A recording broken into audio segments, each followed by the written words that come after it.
Growing up, every child has a hero or someone that they look up to. Well, when I was growing up, I had always thought that my mother was the ultimate magician. Why, you ask?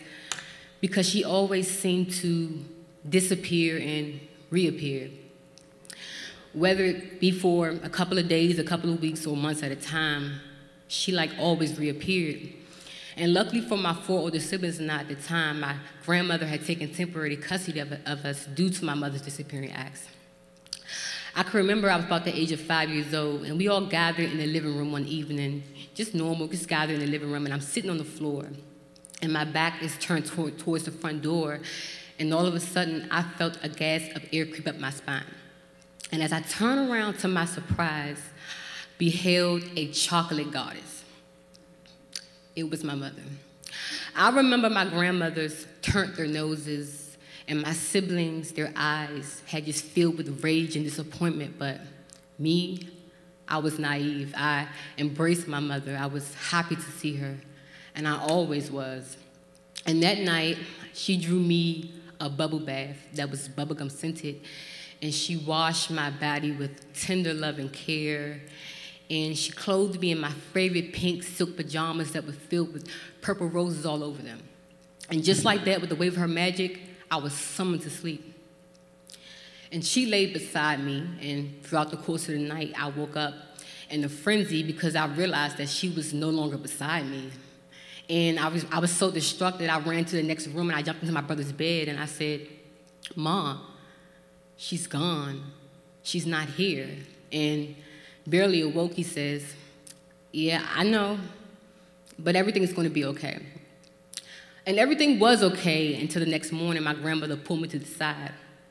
She said, "Willette, now, your mother's gone again, and this time she may be gone for a while, so I need you to cooperate with me." Well, needless to say, I did the opposite. I raised hell. I gave everyone hell. I wouldn't go to sleep at night. I was just terrible. And I was terrible. And one day, I stumbled across some belongings of my mom that she had left from the last time she was there. And I stumbled upon a blade that was used to break down crack cocaine. Now, I was familiar with the use of this blade due to other family members' drug addictions. And I remember I grew furious because I had knew that right then and there that was the reason that my mother never came home at night. It was the reason why she forgot about me and my siblings. When I was about the age of 6 years old, I received a diary. It was purple, and Tinkerbell flooded the cover, and inside there were headings, and there was a lock and key to this diary. And this diary became a sense of new magic for me. Also, I began to cut myself with the blade at night in the bathtub. And I remember the first time that I had did this, I was so scared that someone would come and knock down the bathroom door and discover and make connections of me cutting myself with the blade. But no one ever came because everyone dealt their own issues.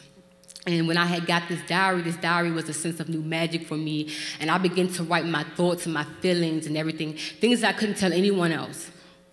And sooner or later, that diary became filled to its capacity, and I began to write in composition books. And sooner or later, I collected an entire bin of composition books.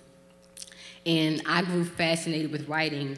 I loved poetry. I loved chicken noodle soup books for the soul, and I loved LMN movies that were narrative-based. And sooner or later, I began to dive into more poetry clubs. I collaborated, book collaboration, and I just loved writing. And that's when I had discovered that I was a writer. And in the spring of I was a writer. I was a writer. And I love the art. I love writing. I love expressing myself. I love the art of expression. And I just thought to myself, I want to do this every day for the rest of my life. I want to be able to tell stories for people who are not able to speak for themselves, right? And so now I'm involved with serious things in DC as far as in poetry on the scene. I write music and things of that nature. And in the spring of 2022, I will be the first generation in my family to have attended and graduated college for mass communications. Yeah, mass communications.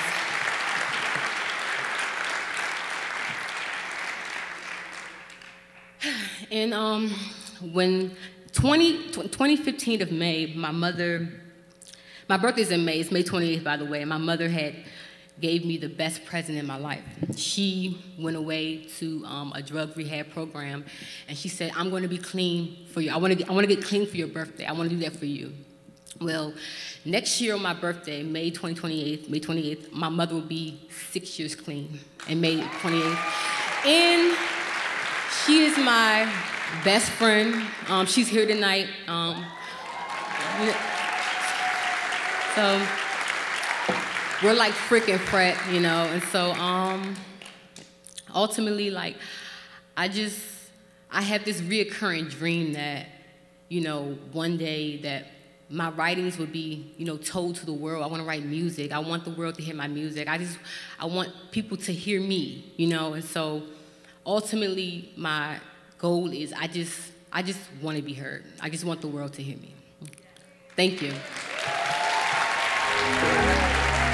Willette Oden belongs to those who believe. So I believe. Yes.